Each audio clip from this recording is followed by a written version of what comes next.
Madame, Monsieur, merci d'être sur Télé Africa. Merci de retrouver votre émission de la mi-journée. Cet entretien grandeur nature, le maître d'homme, son retour après 2 mois de vacances.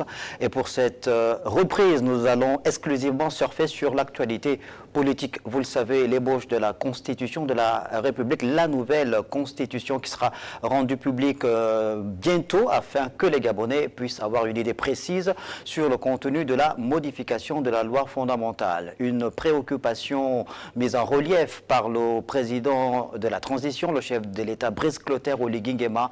Rappelez-vous, c'était le 30 août 2023 que le Comité pour la transition et la restauration des institutions, le CTRI, déposer l'ancien régime, restaurer les institutions, remettre le Gabon en ordre de marche, définir donc une nouvelle constitution qui serait le fondement de la nouvelle République gabonaise. C'est le pari tenté par le CTRI et son chef Brice Clotaire Oligui Nguema. Et depuis plusieurs semaines maintenant, cette constitution a été réécrite sur la base des 38 000 contributions citoyennes examiné lors du dialogue national inclusif, le rapport de plus de 1000 recommandations remis au président de la République avant que Brice Clotaire Oligui Nguema ne mette en place le comité national constitutionnel qui a donc planché sur la nouvelle écriture de la loi fondamentale gabonaise.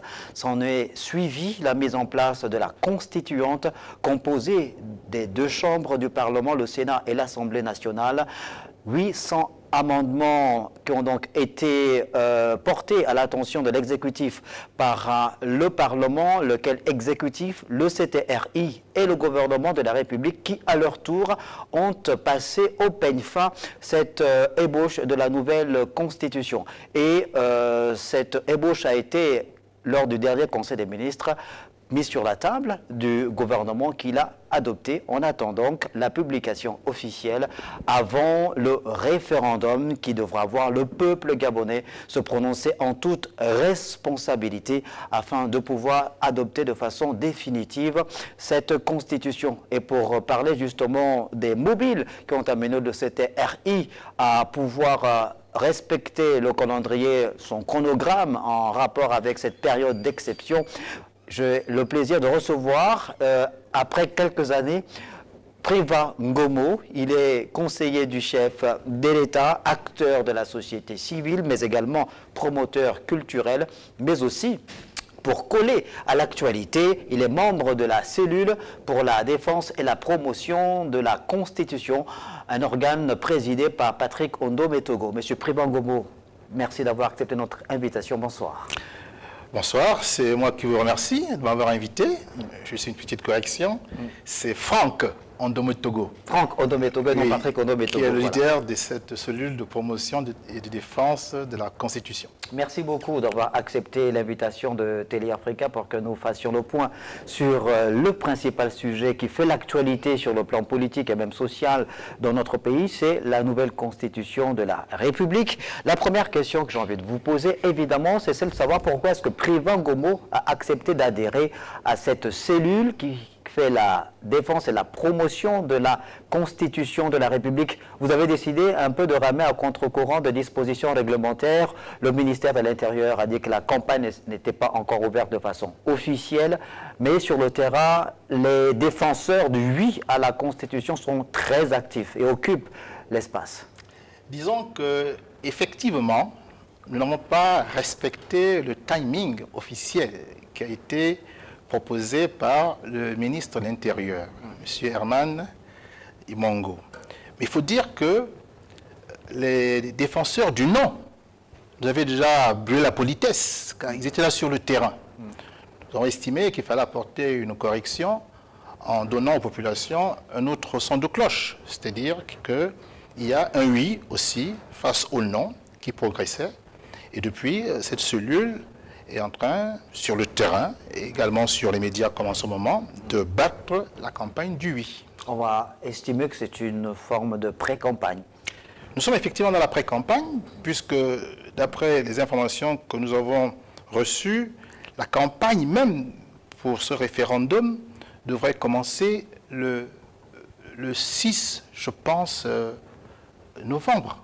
Et donc 10 jours de campagne suffiraient pour que les Gabonais soient fixés sur le choix qu'ils ont à faire entre soutenir cette nouvelle constitution ou alors la rejeter. Évidemment, puisque le vote pour ce qui est du référendum aura lieu le 16 novembre prochain, tel qu'annoncé lors du dernier Conseil des ministres. Alors, cette nouvelle constitution, elle, on va dire, elle est dans l'air du temps, puisque c'est une logique au regard de la période d'exception, de transition que le Gabon traverse depuis le 30 août 2023, il était tout à fait logique et normal que le CTRI s'inscriva dans cette logique-là. Oui. Oui, il faut rappeler quand même que un pays marche sur ses deux pieds. Pour participer au concert des nations. Un pays marche sur ses deux pieds. Et un des pieds, c'est la Constitution, qui est donc la mère de toutes les institutions. Et nous devons fonctionner selon des règles que nous nous sommes données. Vous l'avez dit dans votre propos introductif, le Comité pour la transition et la restauration des institutions a dissous la Constitution le 30 août 2023, celle qui était en vigueur à l'époque du régime déchu. Bien. En faisant cela, nous avons, d'une certaine manière, estropié le Gabon en lui enlevant sa Constitution. À côté, à la place, on a pris une béquille qu'on a appelée la charte, voulue par les militaires. Et actuellement, cette transition est régie par la charte. Et la charte ne peut pas remplacer une constitution. C'est la raison pour laquelle il faut aller naturellement vers la mise en place du second pied, c'est-à-dire une nouvelle constitution. Et dans son agenda, le CTRI avait prévu justement qu'un référendum se ferait dans lequel les populations seraient amenées à prendre position sur la nouvelle constitution. Et cette nouvelle constitution est issue, vous l'avez dit, des recommandations du dialogue national inclusif, également de la rédaction première du Comité national constitutionnel, des amendements qui ont été faits par le Parlement réuni en constituante et les différentes prises en compte qui ont été réalisées par le CTRI et le gouvernement lors du dernier Conseil des ministres. Donc nous sommes là en voie de finalisation et vous l'avez dit, la mouture définitive sera peut-être communiquée dans peu de temps. Dès l'instant où cette mouture sera connue, elle sera partagée, je l'espère, à l'ensemble des Gabonais et les uns et les autres pourront donc accéder à l'ensemble des dispositions qui ont été donc rédigées et qui vont, d'une certaine manière, constituer le nouveau vivre ensemble des Gabonais. Voilà. Et ce vivre ensemble sera soumis à la médicte populaire et c'est le peuple qui va trancher s'il veut cette constitution ou s'il ne la veut pas. Nous, notre rôle, c'est d'apporter le maximum d'informations de manière objective, même si on reste partisan, mais nous pouvons garder une certaine objectivité pour éclairer les populations, éclairer la nation sur les enjeux et sur ce qui est important à faire pour que notre pays puisse avancer. Alors, Président Ngomo, vous parlez justement d'enjeux, les enjeux qui sont très importants en rapport avec cette nouvelle République gabonaise souhaitée de tous ses voeux par Brice Clotaire Oligui Nguema et le peuple gabonais. Cette nouvelle modification de la Constitution de la République gabonaise est âprement disputée, on va dire. Plusieurs écoles s'affrontent, permettez-moi l'expression, sur ces sujets. Il y a notamment l'article 53 de cette nouvelle Constitution qui est abondamment évoquée par les défenseurs du non et du oui. Il y a également les points relatifs à la nationalité gabonaise, les conditions d'éligibilité du prochain président de la République. Ce sont les points qui sont les plus discutés dans les débats. Alors, la Constitution de la République, on a dit, c'est la loi fondamentale, c'est sur elle que repose le fonctionnement des institutions, qui régule le fonctionnement des institutions, évidemment, qui garantit l'état de droit aussi. Mais comment comprendre et pourquoi est-ce que l'article 53 fait autant débat? Écoutez, avant de rentrer dans ces dispositions particulières, vous me permettrez d'abord d'être un peu pédagogue, c'est-à-dire expliquer de façon assez simple ce que c'est qu'une constitution, ce que c'est qu'un texte fondamental. Et dans le cas d'espèce, comment notre constitution, ce qui sera donc voté par référendum, a été structurée. Je crois que beaucoup de Gabonais qui n'ont pas toujours le temps de lire peuvent déjà nous écouter pour avoir une idée même assez générale. La constitution de notre pays est un texte dans lequel nous définissons les règles de vivre ensemble. Ensemble dans la paix, ensemble dans la fraternité et ensemble dans la prospérité. C'est cela, le texte fondamental. Généralement, ce texte est structuré de la manière suivante. Un préambule, un chapeau, qui définit à la fois l'esprit et le cadre du texte fondamental. L'esprit, c'est celui de la République. Nous sommes les républicains, nous ne sommes pas en monarchie. Et le cadre ici est un cadre qui renvoie à un régime présidentiel. Nous ne sommes pas dans un régime parlementaire. Ensuite, vous avez les différents titres. Il y en a, je pense, 12. Et sur les 12 titres, vous avez des chapitres. Les titres sont subdivisés en chapitres. Et les chapitres, eux, sont subdivisés en sections. Et les sections sont subdivisées en articles. Dans le texte qui a été remis par le Comité national constitutionnel, il y avait 194 articles. Donc pour ceux qui veulent avoir une connaissance approfondie du contenu du texte, ils ont le devoir de lire les 194 articles. Voyez-vous? Alors, vous avez soulevé un article, parmi les 194, le 53. On va dire l'article le plus querellé. Un des articles les plus querellés. Mais surtout le 53. Oui. Alors, je vais vous donner ma position. Cet article, je pense, il est querellé parce que nous sortons d'une période où l'émotion a prévalu. Nous avons, il faut le dire, eu à la tête de notre pays un homme dont de plus en plus on reconnaît qu'il n'était pas gabonais et qui n'aurait même dû jamais être candidat, jamais dû être à la tête de notre pays. Cet homme, c'est Ali Bongo Ondimba, qui aurait des origines biafraises. Cet homme était marié à une franco-marocaine qui n'avait aucune attache pour ce qui est du terroir national. Aucun village, aucun hameau, aucune espèce d'endroit où vraiment, on va dire, cette personne aurait vécu. Un peu comme on le voit pour la plupart des femmes qui sont nées dans le Gabon, qui connaissent leur... D'accord, on a compris qu'il y a eu un débat âprement nourri sur la filiation de l'ancien chef de l'État, sans qu'on ait fait la preuve, la démonstration de ce qu'il n'était pas gabonais et qu'il n'était pas le fils d'Omar Bongo Ondimba. Donc on est resté sur les spéculations, la preuve n'a jamais été apportée. C'est vrai, Voilà. C'est vrai que la preuve n'a jamais été apportée, mais lui-même, en l'espèce, n'a pas non plus apporté la preuve de sa naissance en tant que Gabonais, puisque s'il est né en 1959 à Brazzaville, il aurait dû avoir un acte de naissance d'Afrique équatoriale française. D'accord. Il n'a pas réussi à le prouver. Mais l'article 53 est un article qui est en ressenti. D'accord. Avec ces Très bien, éléments-là. Gobo, vous allez garder votre argumentaire. On va essayer d'entrer dans justement l'esprit de cet article 53. On est sur l'ébauche. Hein, on est sur l'ébauche. On ne sait pas si ces différents points le sont encore, évidemment, s'ils sont encore contenus dans cette nouvelle constitution de la République après que la constitution, l'ébauche, ait été examinée par le CTRI, le gouvernement. Mais l'ébauche, disait article 53, dispositions donc sont éligibles à la présidence de la République tous les Gabonais des deux sexes remplissant les conditions ci-après. Être nés de père et de mère gabonais, eux-mêmes nés gabonais, avoir la nationalité gabonaise unique et exclusive, être âgé de 35 ans ou moins de 70 ans ou plus, être marié à un Gabonais ou une Gabonaise de père et de mère gabonais, avoir résidé au Gabon pendant au moins 3 ans sans discontinuer, parler au moins une langue locale, jouir d'un état complet de bien-être physique et mental dûment constaté par un collège médical, jouir de ses droits civils et politiques. Bref, on a là des dispositions qui ont été donc prévues pour quoi? Sécuriser la fonction présidentielle. De ce qu'on peut penser, oui. Mais c'est une approche, me semble-t-il, de premier abord. Allons-y en profondeur. Vous savez, la qualité d'un homme n'est pas définie par sa nationalité, mais par les valeurs et les convictions qu'il porte. Voyez-vous? Si l'on prend, par exemple, la première disposition, être né de père et de mère gabonais, tous deux de nationalité gabonaise.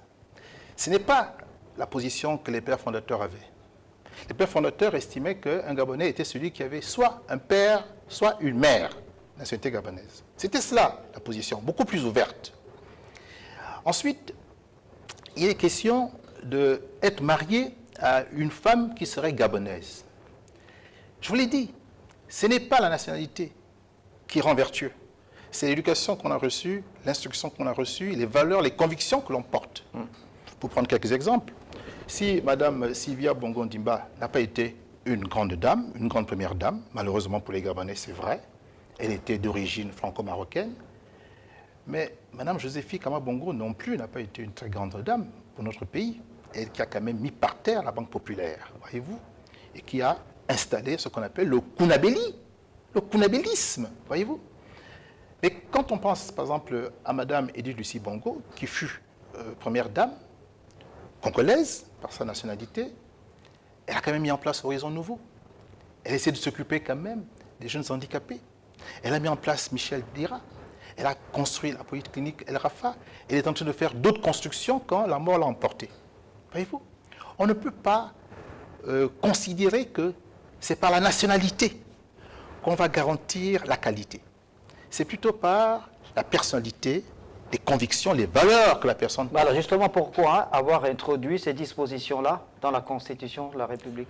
Je pense que ces dispositions sont des dispositions émotives dues au régime précédent qui a fait tant de tort et on pense que c'est par le texte qu'on va régler la solution. Non, c'est plutôt par la qualité des hommes, le choix des hommes que nous allons apporter une solution. Ce n'est pas par de simples écritures d'encre, voyez-vous. Donc moi, ces dispositions ne me conviennent pas. Je ne suis pas d'accord avec ces dispositions qui sont très restrictives. Et dans un petit pays comme le nôtre, où nous sommes à peine que 2 millions d'habitants, si les conditions sont aussi contraignantes, eh bien nous allons réduire l'offre politique. Nous allons réduire l'offre politique. Nous pourrons avoir des personnes de qualité qui sont capables de faire de grandes choses pour leur pays et qui n'ont pas épousé une Gabonaise. Nous pourrons avoir des personnes de 72 ans qui sont parfaitement capables de gérer le pays, mais qui sont exclus parce qu'on dit qu'il faut être âgé de 35 ans à 110 ans. Voyez-vous, ces conditions me paraissent par trop arbitraires. Mais les défenseurs, justement, de cette disposition estiment que le Gabon n'a pas l'apanage ou n'est pas le seul pays à pouvoir mettre des conditions coercitives pour accéder à la magistrature suprême. On a pris l'exemple des États-Unis d'Amérique en disant, mais écoutez, pour être président des États-Unis d'Amérique, il faut être né sur le sol américain. Sinon, Barack Obama n'aura pas été chef d'État. Aux États-Unis, ils sont 350 millions et plus d'habitants. 350 millions. Voyez-vous, ils ont la marge. Ils ont la masse critique pour toujours trouver une personne qui fera l'affaire. Au Gabon, nous ne sommes que 2 millions. Voyez-vous? Donc, si nous voulons nous inscrire dans cette logique, eh bien, commençons aussi par voir la masse critique en termes de population qu'il faut. Sinon, nous courons vers une raréfaction de l'offre qualitative. Et on aura des personnes qui vont respecter les contraintes, les conditions posées, mais qui ne sont peut-être pas à la hauteur de ceux qui ont été écartés. Autre condition, en termes de critères d'éligibilité, le chef de l'État doit être âgé entre 35 et 70 ans au plus. Il y a certains seniors qui voient là, à travers ce plafonnement-là, une forme d'exclusion. Il faut dire que ces seniors-là, ce sont eux qui sont un peu à l'origine de cette disposition. À l'époque, ils étaient beaucoup plus jeunes. Peut-être ne pensaient-ils pas qu'un jour, ils atteindraient 70 ans. Pour ma part, je suis pour une ouverture. Que l'on garde la borne inférieure, c'est-à-dire 35 ans, mais qu'on laisse la borne supérieure ouverte. Est-ce que ce n'est pas un peu contradictoire? On est en train de suivre le déroulement de l'actualité politique aux États-Unis d'Amérique. Dans quelques jours, il y aura une élection présidentielle qui va opposer Donald Trump, pas à Joe Biden, mais à Kamala Harris. Joe Biden a dû jeter l'éponge, c'est carrément l'expression employée, après que son camp, celui des démocrates, se soit rendu compte que le président américain ne faisait plus l'affaire parce que, bon, mais vous savez ce qu'il a comme difficulté aujourd'hui, son âge très avancé, sa perte de mémoire. Est-ce que justement, ce n'est pas une réalité aussi? Mais justement, quand avoir un candidat de 85 ans, écoutez, d'abord c'était 90 ans. Oui, c'était un président sortant. Vous voyez, généralement, les présidents sortants ont cette tendance de vouloir rempiler, quel que soit l'âge. C'est un élément important. Et deuxième élément, en réalité, c'est le collège des médecins accrédités qui vont délivrer les certificats médicaux des différents candidats. Donc un candidat de 70 ans ou de 112 ans, de 80 ans, peut être parfaitement capable d'être candidat à une élection et même de la gagner et d'assumer les fonctions de l'État si son certificat médical fait foi. Maintenant, quand vous avez des hommes de qualité et qui peuvent reconnaître à un moment donné qu'ils n'ont plus les capacités pour mener le combat, mais ces personnes se récusent. Et Joe Biden montre alors qu'il est un homme de qualité. Donc au-delà de la Constitution, d'accord, qui n'écarte pas Joe Biden, l'homme lui-même peut estimer que je ne fais plus l'affaire, je me retire. Il faut aussi dire qu'au passage, il a subi des pressions, des personnes qui lui ont fait comprendre qu'il était peut-être temps pour lui de se retirer. Il avait fait un piètre débat face à Donald Trump, le premier débat, et puis plusieurs fois il a eu des pertes de mémoire, souvent il est tombé, et avec le recul, il s'est peut-être dit qu'il valait mieux passer la main. Voyez-vous? Donc parfois, même quand la Constitution n'est pas parlante, la qualité d'homme d'État peut faire en sorte qu'il y ait une compensation.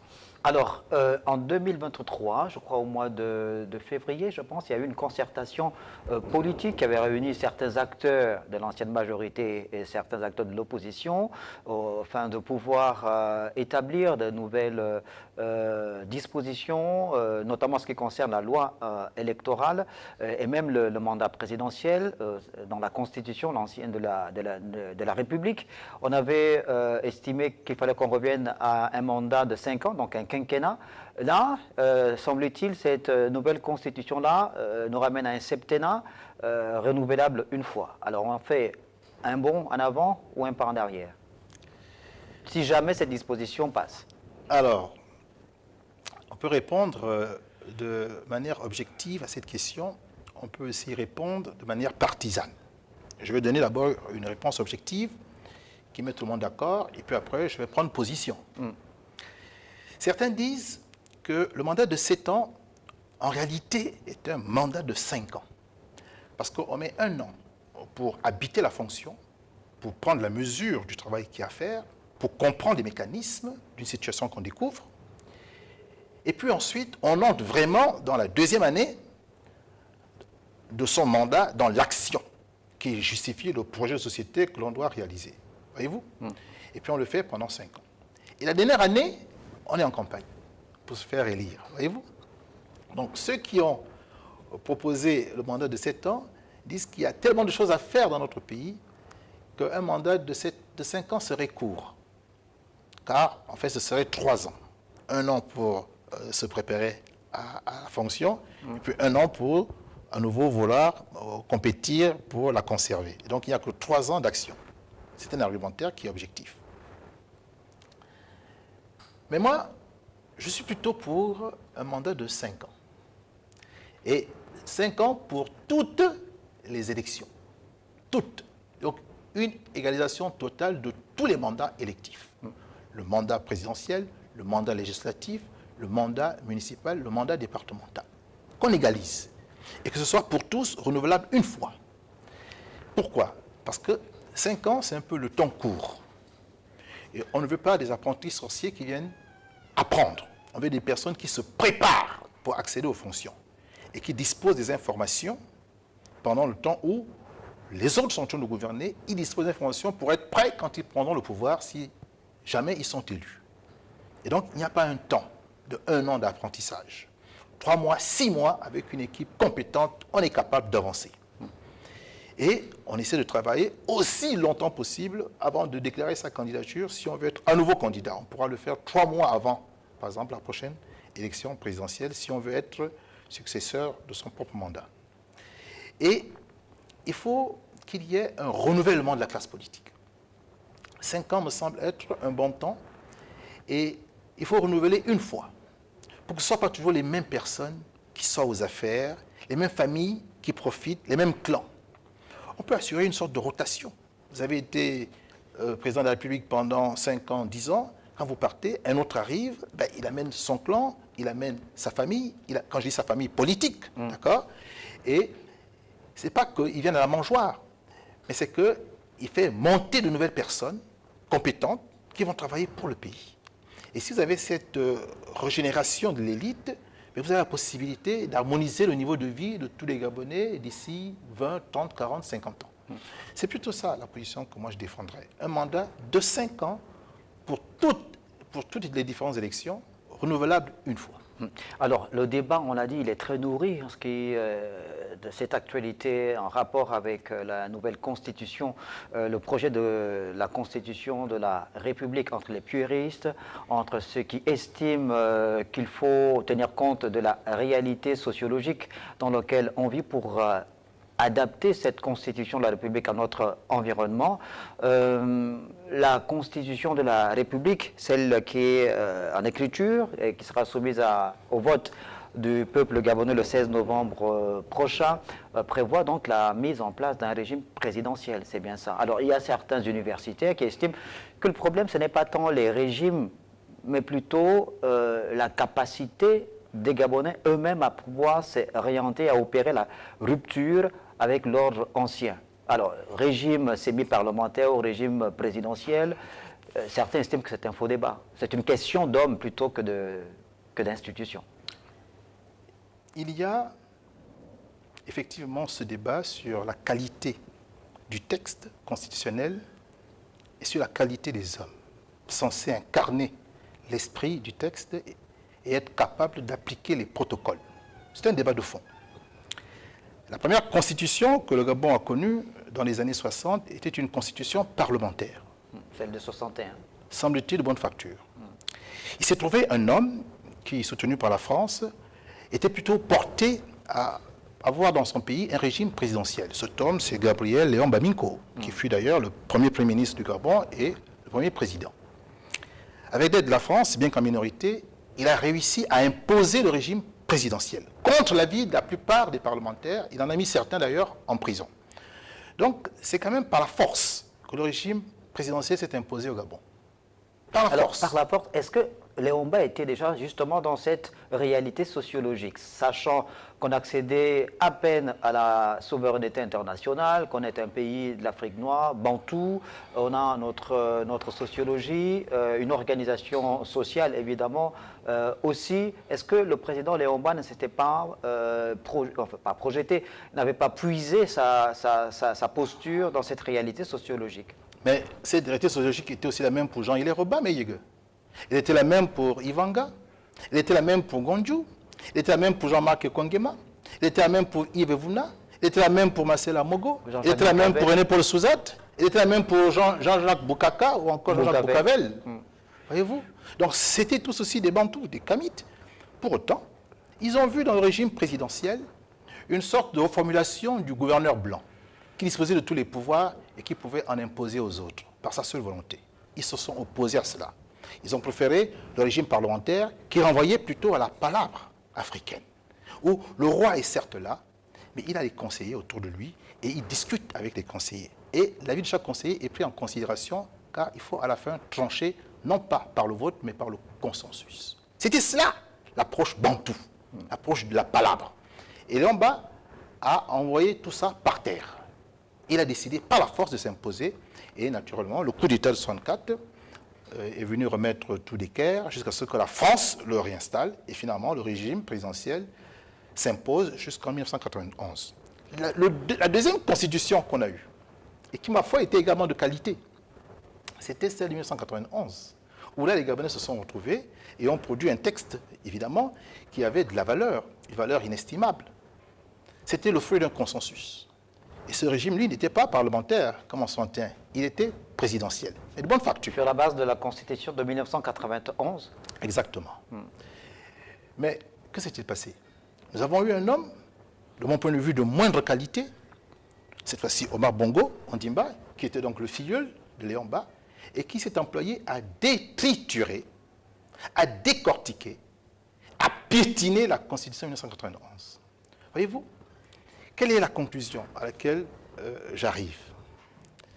Ce ne sont pas tant, finalement, les textes de qualité, puisque nous pouvons en produire dans notre pays.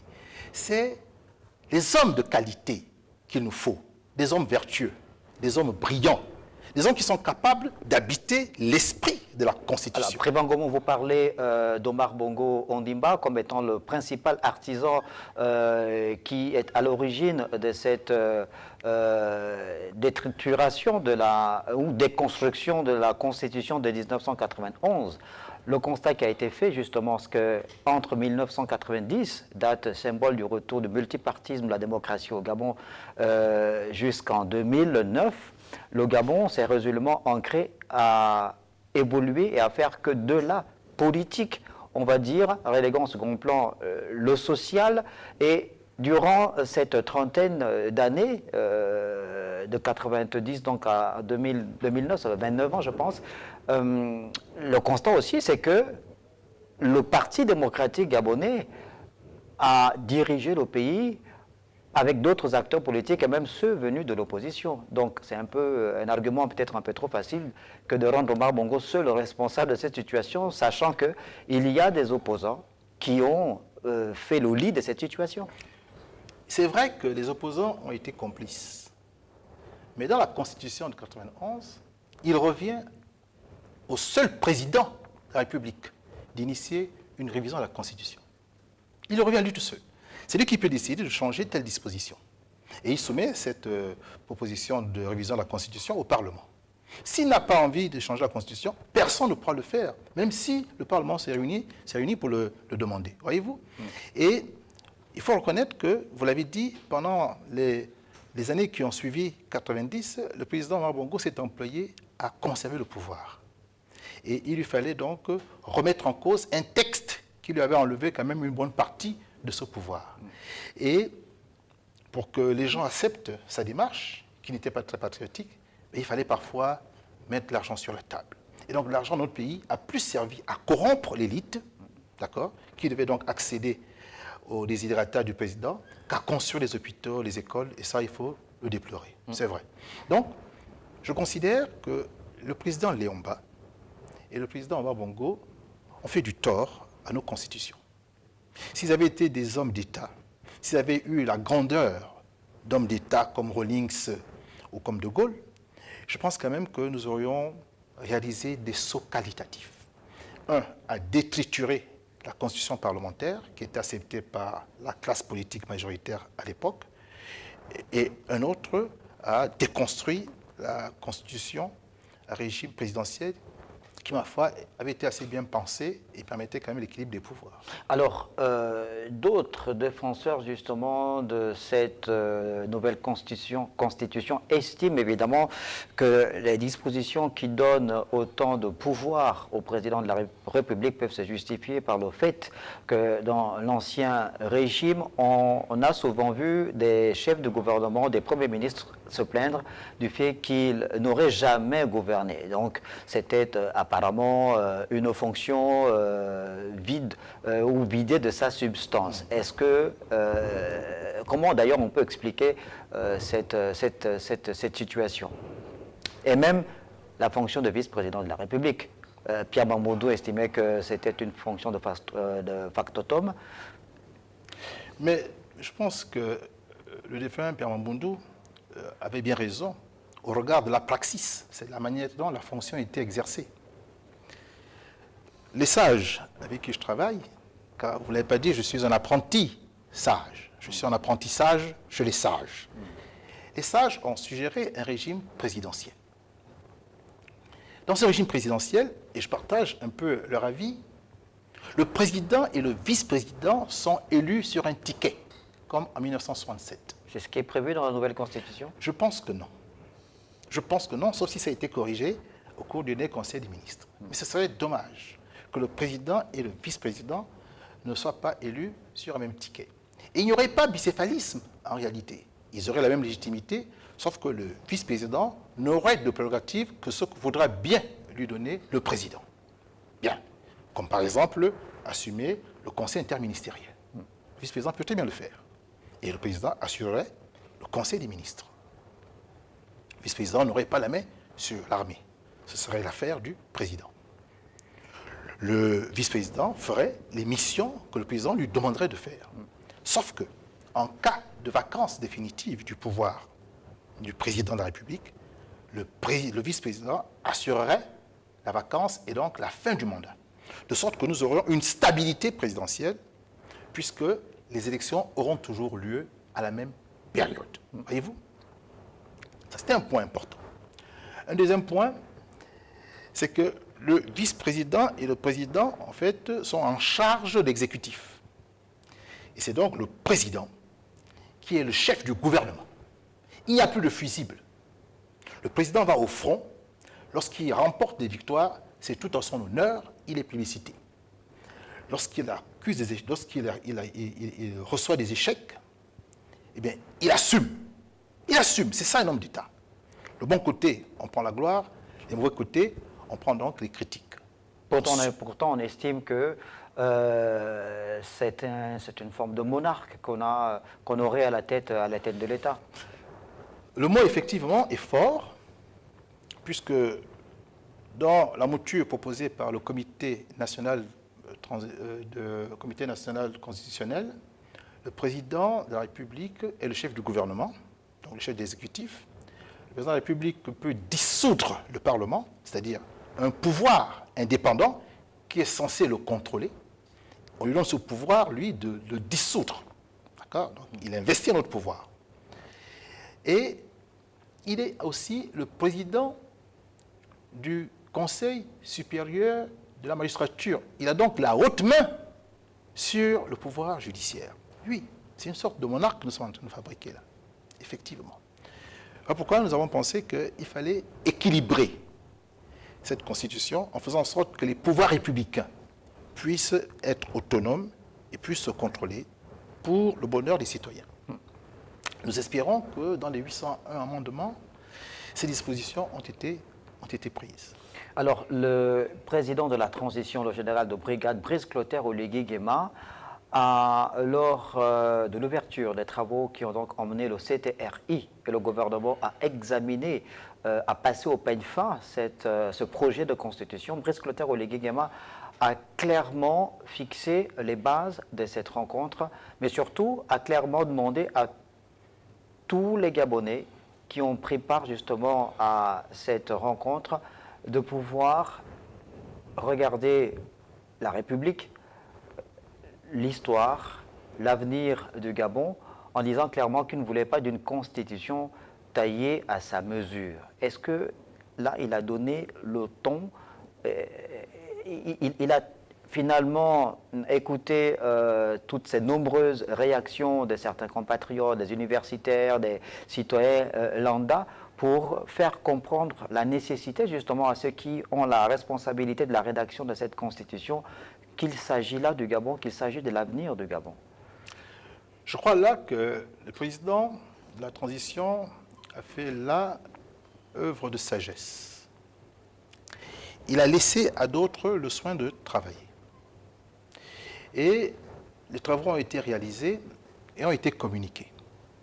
Des gens se sont empressés de donner leur avis, des avis souvent pertinents. Et il a écouté. Il a écouté. On peut penser que certains, pour faire plaisir au prince, d'accord, ont voulu lui faire une constitution qui serait à sa mesure. Et peut-être ainsi s'assurer quelques strapontins, d'accord? Une démarche, on va dire, plutôt kunabéliste, alors qu'on attendait une certaine objectivité. Et devant donc le feu roulant des critiques qui ont été formulées, le président a bien pris la mesure que s'il veut rester dans l'histoire de son pays comme un grand homme, s'il veut être comme une sorte de Rawlings qui a installé une république aujourd'hui qui fait la fierté du Ghana, eh bien, il serait intéressant justement que nous regardions non seulement le passé, le présent, mais surtout le futur. Et que la Constitution n'est pas taillée à la mesure d'un homme, du moment, comme ça a été fait malheureusement pendant trop longtemps, mais elle est faite sur la base de l'âme d'un peuple, des valeurs d'un peuple, de ce qu'un peuple veut à un instant donné. Et si le peuple gabonais veut d'un régime présidentiel qui soit équilibré et qui respecte la tradition démocratique, en ce sens que le Parlement ait la possibilité de s'exprimer et parfois de contrôler l'exécutif véritablement, que le judiciaire puisse rendre la justice au nom du peuple, eh bien, si c'est cela que les Gabonais veulent, alors il faut que la Constitution en prenne compte. Alors, Privangomo, vous êtes donc membre de la cellule pour la défense et la promotion de la Constitution de la République gabonaise. On a abondamment parlé de certaines dispositions de l'article 53 en rapport avec les conditions d'éligibilité du président de la République. Quelles sont d'autres dispositions de cette nouvelle Constitution qui vous ont convaincu et qui font en sorte que vous défendiez bec et ongle le oui lors du référendum prochain? Mais d'abord, d'autres aspects Ouais. que je pense non pris en considération dans cette Constitution, que je vais néanmoins voter, Ouais. car c'est un texte à parfaire, des aspects importants. Dans le préambule, voyez-vous, il n'est pas fait question des valeurs africaines. Vous savez, les Africains sont les premiers êtres de la Terre, et 6000 ans avant notre ère, ils avaient déjà produit les 47 idéaux de la Maat égyptienne. Quand je dis égyptienne, entendez kamite, parce que Égypte vient de Égyptos. Égyptos, c'est la traduction grecque du mot Kama. Kama, c'est la terre noire. Donc quand les Grecs sont venus apprendre en Afrique, à Kama, ils ont traduit, d'accord, Kama par Égyptos, et ça a donné Égypte. Donc, les 47 idéaux de la Maat sont le fruit de nos ancêtres. Ils avaient déjà pensé à des valeurs spirituelles, à des valeurs morales, à des valeurs culturelles, que l'homme doit s'approprier pour être un être humain civilisé. Dommage que dans un État africain, on ne puisse pas faire référence à cette Maat-là. Cette Maat qui a inspiré les civilisations du bassin méditerranéen, que ce soit la civilisation latine avec le christianisme, ou la civilisation hébraïque avec les 10 commandements, qui ne sont qu'un sous-ensemble des 42 idéaux de la Maat. Vous estimez que la Constitution de la République doit, puisque c'est la loi fondamentale, nous faire comprendre la nécessité de pouvoir nous réapproprier notre civilisation, Exactement. nos rites, nos coutumes, nos traditions. Oui, l'Afrique a besoin de se réapproprier son passé, réapproprier sa civilisation, qui a été dévoyée, qui a été souvent moquée, mais qui est pourtant à l'origine de toutes les premières civilisations de l'humanité. Et je trouve dommage que ça n'apparaisse pas, alors qu'on était en capacité de le faire. On n'a pas fait référence non plus à la charte du Mandé, car pour la première fois, nous sommes au XIIIe siècle, en 1234, les Maliens ont produit une charte qui demande aux hommes d'avoir du respect vis-à-vis de la sacralité de la vie et du respect vis-à-vis d'autrui. Nous sommes là 5 siècles avant la Déclaration universelle des droits de l'homme et du citoyen de France, qui se produira en 1789. Bien. Donc, il n'y a pas ces références africaines. Cela me peine. Et j'aurais aimé d'ailleurs que nous ayons une charte des valeurs des peuples du Gabon, car nous avons à peu près une quarantaine de communautés nationales africaines au Gabon. Et dans cette charte, on aurait retrouvé les valeurs auxquelles nous sommes tous attachés. Et le préambule ferait référence à cette charte-là également. Voici des manquements que je trouve très importants du point de vue de la valeur et de l'essence, d'accord, de notre réalité, qui ne figurent pas dans cette Constitution. Il y a le pouvoir médiatique qui n'apparaît pas dans cette Constitution. Or, du temps de Montesquieu et de Tocqueville, c'est vrai, il n'y a pas encore les médias. Aujourd'hui, nous sommes ici en plein média, le monde nous écoute, nous pouvons passer des idées, nous pouvons influencer. Il lui fallut que dans la Constitution, nous ayons un chapitre, un titre relatif au pouvoir médiatique. Comment organiser la gestion de l'information dans un monde où maintenant Internet prend une place de plus en plus grande. Et on ne sait pas comment contrôler maintenant les actions des uns et des autres. C'est un oubli. Et enfin, un dernier oubli, c'est l'inventaire du patrimoine de richesse du Gabon. Tous les 10 ans, dans la Constitution, il est dit qu'on doit recenser les Gabonais. On doit savoir combien nous sommes. Il serait intéressant aussi qu'on recense toutes les richesses de notre pays. Pour chacune des richesses, qu'on ait son potentiel. Et qu'on puisse évaluer en termes financiers ce potentiel.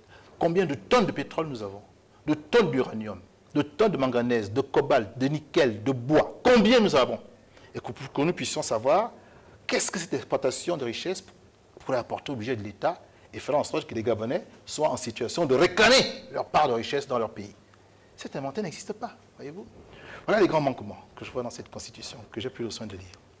Pour le reste, à part les conditions d'éligibilité, à part l'hyper-présidentialisation que j'ai soulevée, à part la séparation de pouvoir qui est pourtant consacrée dans l'article 45, mais qui se retrouve contredit dans d'autres articles, pour le reste, je suis parfaitement en phase.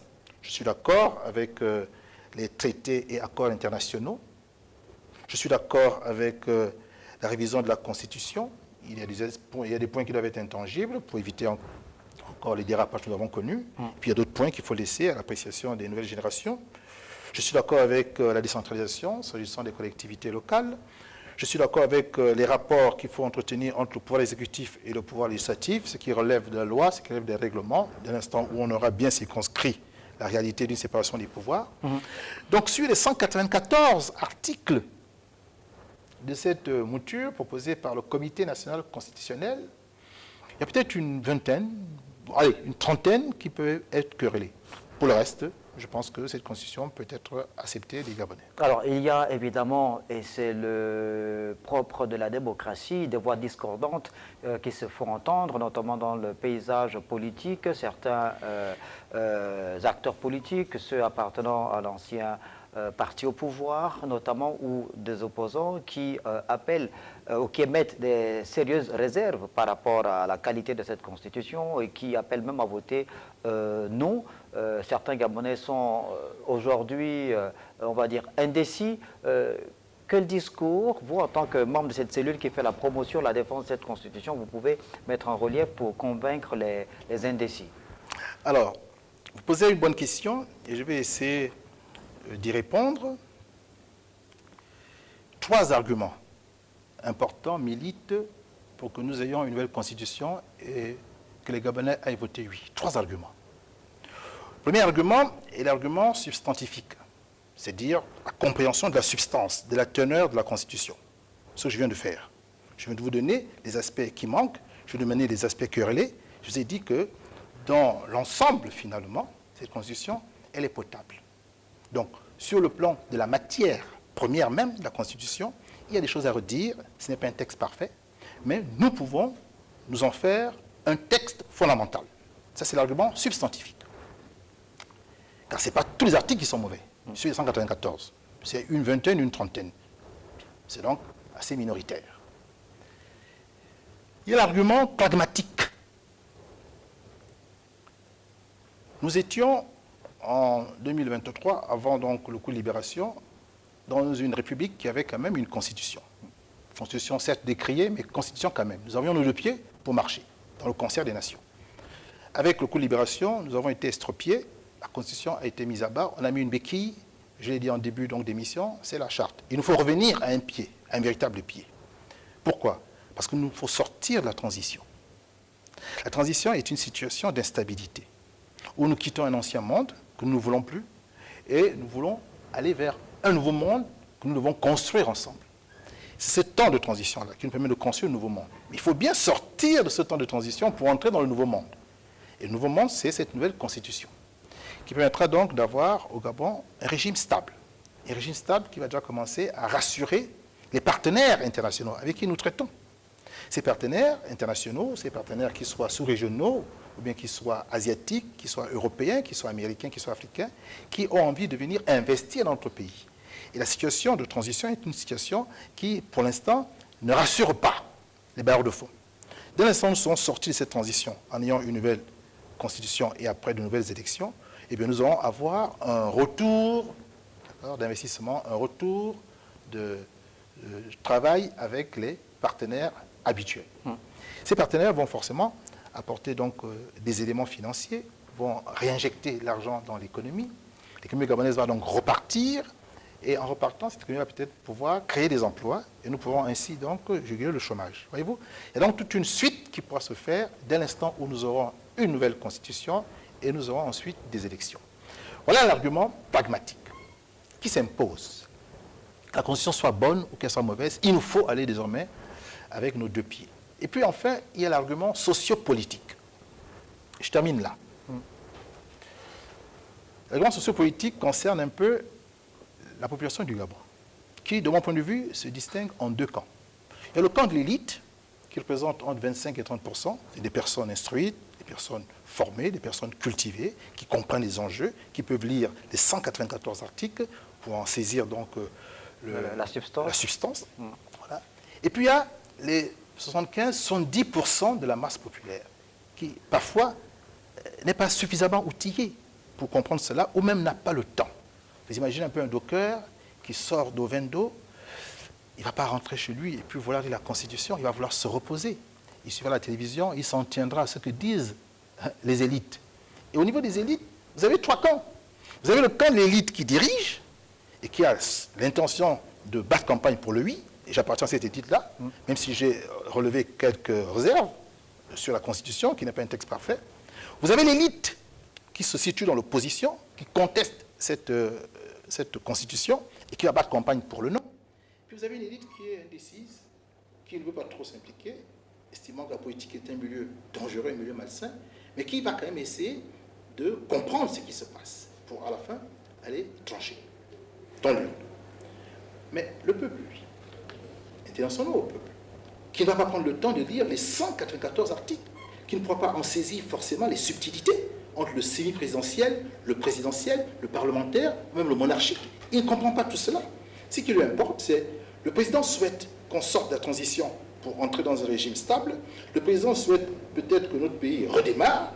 Eh bien, s'il nous faut aller voter une constitution, nous irons voter cette constitution. Le plus important pour nous, la masse populaire, c'est que nous ayons les infrastructures, les routes, les hôpitaux, les écoles, que nous puissions nous soigner, que nous puissions élever nos enfants, que nous puissions avoir de l'emploi. De l'emploi. Et bien entendu, pour ce peuple-là, ce qui importe, c'est que ses conditions de vie s'améliorent et que les richesses du Gabon soient mieux réparties pour que chacun puisse vivre quand même avec une certaine aisance. Voilà l'enjeu pour le peuple. Ce n'est pas tant la qualité du texte, voyez-vous. Pour conclure, je dirais, au-delà du texte, je l'ai dit tantôt, c'est la qualité des hommes. Qu'à l'issue du vote référendaire et à l'issue des élections, quels hommes de qualité émergent au Gabon? Justement, vous parlez d'hommes de qualité, Préva Ngomo. Il y a un autre élément qui s'est ajouté à cette actualité dans notre pays, c'est la rentrée politique du Parti démocratique gabonais qui, le 12 octobre dernier, a réaffirmé son soutien à Brice Clotaire, Oligui Nguema et au CTRI, le PDG qui appelle même à voter oui lors du prochain référendum. Est-ce que cette posture prise par le parti qui a été déposée par les forces de défense et de sécurité vient-elle rassurer, brouiller les pistes? Elle brouille davantage les pistes qu'elle ne rassure. Mais c'est l'action d'un parti. Attendons de voir maintenant la réaction du président, la réaction du CTRI. Car le président va regarder du côté du PDG et son passé, il va regarder du côté du peuple dont il a besoin, je pense, des suffrages, et à lui de faire le bon équilibre, la bonne balance.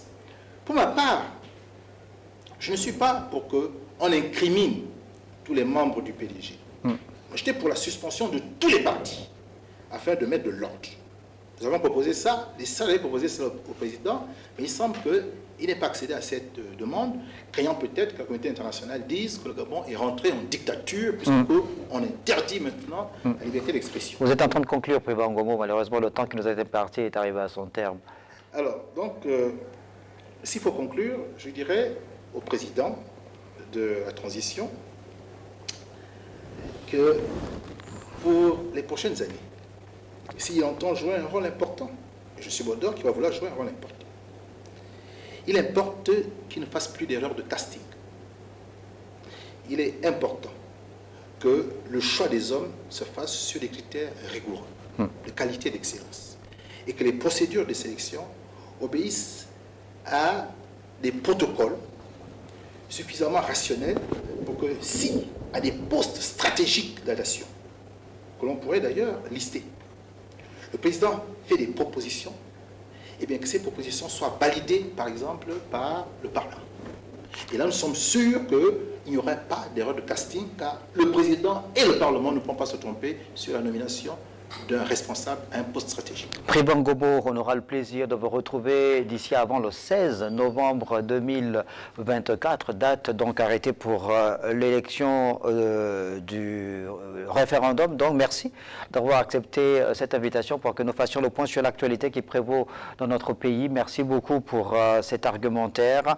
Je recevais donc Priba Ngomo, conseiller du président de la République, Brice Clotaire Oligui-Nguema, acteur de la société civile, mais aussi promoteur culturel, mais surtout membre de la cellule pour la défense et la promotion de la nouvelle constitution. Merci d'avoir regardé le Maître d'Homme. On se retrouve ce mardi sur Télé Africa. Bonne suite des programmes sur notre chaîne.